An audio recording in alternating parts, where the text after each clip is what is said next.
欢迎来到新兴消息频道，请订阅频道，所以大家不要错过当天最热门的新闻。我们今天的时事通讯包括以下内容：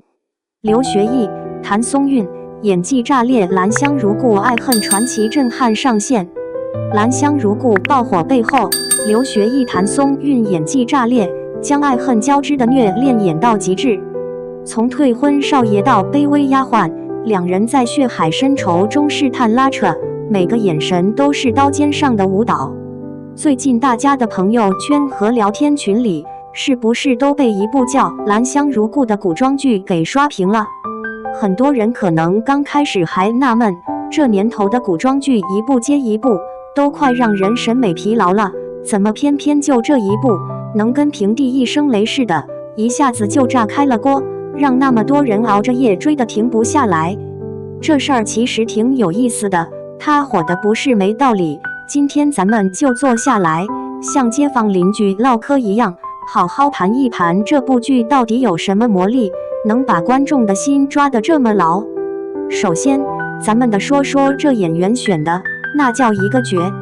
现在很多剧，要么是流量明星撑场面，演技看着让人干着急，要么是老戏骨搭档，但剧情又不够吸引年轻人。可兰香如故这俩主角，刘学义和谭松韵，简直就是那种1+1大于1时的效果。先说刘学义，这哥们儿在古装剧里头，真算得上是一块金字招牌。咱们好多人认识他，可能是从《琉璃》里那个又坏又让人心疼的白发帝君开始的，后来他又在《少年歌行》里演了个光头和尚，明明是个出家人，却演出了3分妖气7分霸气，一点都不违和。这就很厉害了，说明他这个人能驾驭住各种奇奇怪怪的造型和人设。他的长相很有特点，脸部轮廓特别清晰，不笑的时候看着有点冷，有点距离感，好像不太好接近。但他的眼睛又特别会说话，能冷得像冰，也能暖得像春天的太阳。这种外冷内热的劲儿，让他去演那种爱在心口难开，心里憋着10000句话，但脸上还得装作若无其事的深情男主角，简直是手到擒来。在《兰香如故》里，他演的那个林锦旗，前期面对家族压力退婚时的冷漠，和后期发现真相后内心的翻江倒海，全靠他那眼神里的细微变化给撑起来了。观众看着就觉得特别有说服力，能跟着他一起揪心。再来看谭松韵，他就更不用说了，简直是观众的心头肉。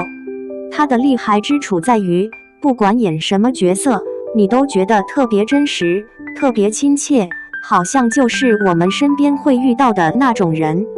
从《甄嬛传》里那个天真烂漫，就知道吃的纯贵人，到《锦衣之下》里那个机灵古怪，有点小贪财但特别仗义的袁今夏，再到现代剧《以家人之名》里那个像小太阳一样温暖的李尖尖，他演的角色总能让人一下子就喜欢上。他身上有种特别宝贵的邻家感，没有距离，所以让他来演沈佳兰这个角色，效果就特别好。沈佳兰这个角色的人生落差太大了，前一秒还是全京城都羡慕的千金大小姐，下一秒就成了家破人亡，人人喊打的通缉犯。这种天翻地覆的变化，如果演员演得稍微有点悬浮，观众就很难相信。但谭松韵来演，大家就深信不疑。当她化名为许兰香，在林家当一个最卑微的丫鬟时，那种小心翼翼，那种强忍着屈辱和悲痛的劲儿，她都通过一些特别小的细节表现出来了。就说剧里那个场景，曾经的未婚夫妻，如今一个是高高在上的少爷，一个是跪在的上端着洗脚水的丫鬟。他低着头，连看他一眼都不敢，轻轻地喊一声少爷。就这一个镜头，谭松韵把那种从天堂掉到地狱的痛苦，尊严被踩在脚下的屈辱，以及面对昔日爱人却不能相认的悲凉，全都演活了。观众看的时候，心都跟着他一起疼。这就是好演员的共情能力，他能让你忘了这是在演戏，让你真心实意地为角色的命运担忧。演员给力是基础，这剧的故事情节更是抓人。它讲的不是那种简简单单的谈恋爱，而是把两个人的爱情放在了国仇家恨这么一个特别大的背景底下。沈佳兰潜伏在林家，她的首要任务是复仇，是为自己被冤死的家人洗刷冤屈。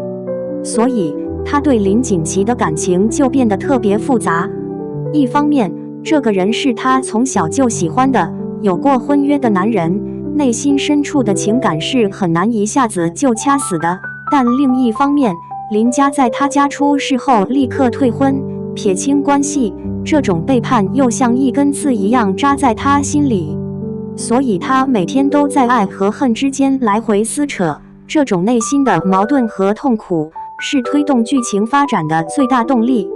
而林锦旗这边，他也不是个简单的负心汉，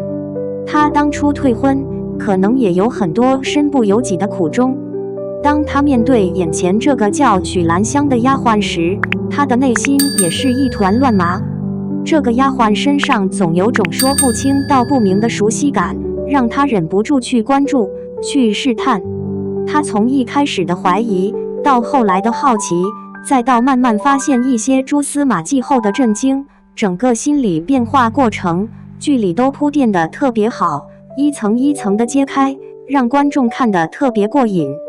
两个人就在同一个屋檐下，明明心里都有对方，但隔着血海深仇，谁都不能说破。每一次互动都像是踩在刀尖上跳舞，既紧张又刺激。比如许兰香不小心暴露了自己会弹奏某种冷门乐器的习惯，林锦旗眼神瞬间就变了。再比如林锦旗在无意识中维护了这个小丫鬟，事后自己都觉得奇怪。这些细节的堆砌，让两个人的感情拉扯显得特别真实可信，观众就像在看一场高手过招，时时刻刻都提着一口气，生怕他们一不小心就露了馅，也期待着他们能早日冲破阻碍。